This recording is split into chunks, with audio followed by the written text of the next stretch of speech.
Bienvenidos a Voxa Eterna, el refugio para quienes buscan sabiduría ancestral. En este canal exploraremos juntos las obras más profundas de la humanidad, desde los textos sagrados de Oriente hasta los clásicos inmortales de Occidente, narrados para despertar la mente y el espíritu. Si te conectas con este viaje, suscríbete y activa la campanita para no perderte ninguna entrega. Tu apoyo impulsará este espacio de conocimiento. El Bhagavad Gita o Canto del Señor es un poema escrito en sánscrito que forma parte del Mahabharata, la gran epopeya india. Este episodio, si bien no desligado del resto de la obra, forma por sí solo un poema entero y completo compuesto por 700 versos, divididos en 18 capítulos, en forma de diálogo entre el Señor Krishna y Arjuna, un heroico guerrero. Es una de las más importantes obras literarias, filosóficas y religiosas conocidas por el hombre. Su mérito literario y filosófico es tan extraordinario, que por la traducción que de él hizo Wilkins en 1785, se dio a conocer en Europa por primera vez la literatura sánscrita. No cabe duda, dice Cantú, de que el Oriente no ha dejado ninguna obra más grandiosa que esta, ni más digna de estudio de los eruditos. Revelase en ella el panteísmo indostánico con majestad, con profundidad y, a menudo, con una elocuencia terrible. Se le creería un sublime canto de Empédocles y de Lucrecio, intercalado en una relación homérica. Pero el Bhagavad Gita no es tan solo un monumento literario, es un tesoro de poesía y elocuencia. A pesar de sus reducidas dimensiones, es una exposición completa de la metafísica brahmánica, la esencia de los Vedas y de todas las escrituras sagradas, la síntesis de su doctrina, la suprema filosofía de una antigüedad remota, un tratado del yoga o unión mística con la divinidad, una obra de profunda y extraordinaria trascendencia. Las teorías sobre la fecha de composición del Gita varían considerablemente. Los estudiosos aceptan como fechas probables las comprendidas entre el siglo V y el siglo II a.C. Algunos lo ubican temporalmente después de la época de Buda. 420 a 368 a.C., en la época del emperador Asoka, 304 a 232 a.C.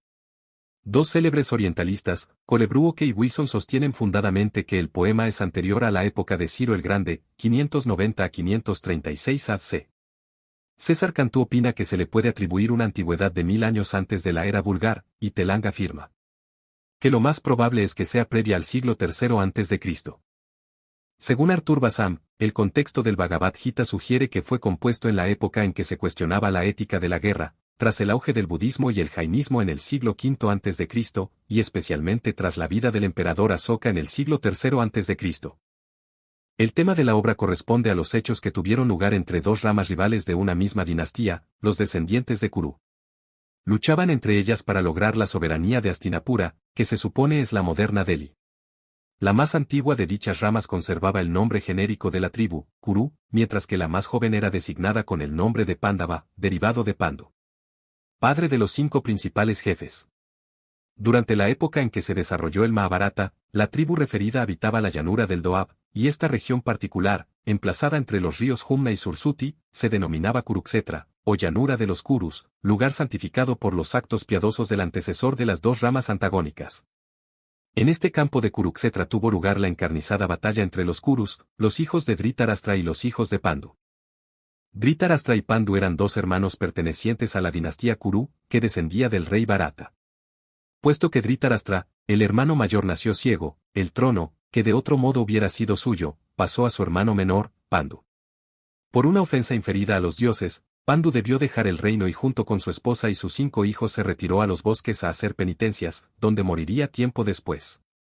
Durante este tiempo en el que Pandu hacía sus penitencias, su hermano Dhritarashtra había ascendido al trono, teniendo una prole de 100 hijos. Cuando murió Pandu, joven aún, sus 5 hijos, Yudhishthira, Bhima, Arjuna, Nakula y Sahadeva, quedaron al cuidado de Dhritarashtra quien por el momento tomó en realidad el puesto de rey. Así pues, los hijos de Dhritarashtra y los Pandu crecieron en la misma casa real. Unos y otros recibieron entrenamiento en las artes militares con el experto Drona, y consejo del venerado abuelo del clan, Bhisma.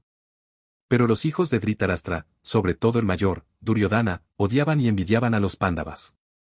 Y el ciego y malintencionado Dhritarashtra quería que sus propios hijos heredasen el reino.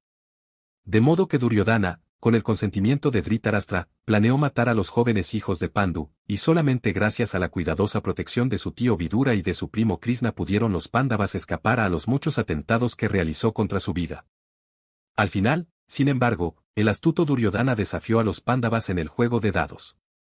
En el curso que aquella fatídica partida, Duryodhana y sus hermanos se apoderaron de Draupadi, la casta y consagrada esposa de los Pándavas, y, de manera insultante, trataron de desnudarla ante toda la asamblea de príncipes y reyes. La divina intervención de Krishna la salvó, pero el juego, que estaba manipulado, privó a los Pándavas de su reino, y les impuso un exilio de 13 años. Transcurrido el tiempo fijado de exilio, los Pándavas vuelven y reclaman a Duryodhana su parte del reino, pero éste se niega. Yudhishthira entonces ofrece otra posibilidad de acuerdo pacífico, sugiriéndole que él y sus hermanos estarían satisfechos tan solo con una ciudad cada uno. Pero Duryodhana rechaza también esta segunda petición y respondió con arrogancia que no les concedería terreno suficiente ni para clavar un alfiler, haciéndose así inevitable la guerra. Tanto Duryodhana como los Pándavas solicitan la ayuda de Krishna y de sus huestes, los Brisnis. Krishna ofrece a uno su presencia en las filas, pero sin tomar parte activa en la batalla, y al otro bando le ofrece sus tropas. La elección se lleva a cabo y Duryodhana elige los soldados, mientras que los Pándavas se quedan con la presencia a su lado de Krishna. Los 18 breves capítulos del Gita versan sobre el diálogo que mantuvieron Krishna y Arjuna ante el desfallecimiento de este último, breves instantes antes de la batalla final, que decidiría la victoria de uno de los dos bandos. Arjuna, consciente de que si lucha se verá obligado a matar a sus amigos, parientes y maestros, arroja su arco y se niega a entrar en combate. El Gita se desarrolla como un debate sobre el dilema moral de Arjuna, con Krishna como sabio interlocutor que explica a Arjuna que debe superar su desaliento y le convence de que debe atender a sus deberes como guerrero, mientras Krishna se revela como una encarnación de Dios en forma humana. Los 18 capítulos están íntimamente relacionados, y cada uno describe una fase o aspecto particular de la vida humana, así como también representa la naturaleza desde distintos puntos de vista, de acuerdo con las diversas escuelas filosóficas que florecieron en la India. Para su estudio, el Bhagavad Gita puede dividirse en 3 secciones de 6 capítulos cada una. La primera sección, exceptuando el capítulo primero que es puramente introductorio, expone la naturaleza del espíritu individual. La segunda sección trata de la naturaleza del espíritu universal, y los 6 últimos capítulos enfocan la relación que existe entre el espíritu individual y el universal, o sea, la identidad entre ambos, formando un todo único e indivisible.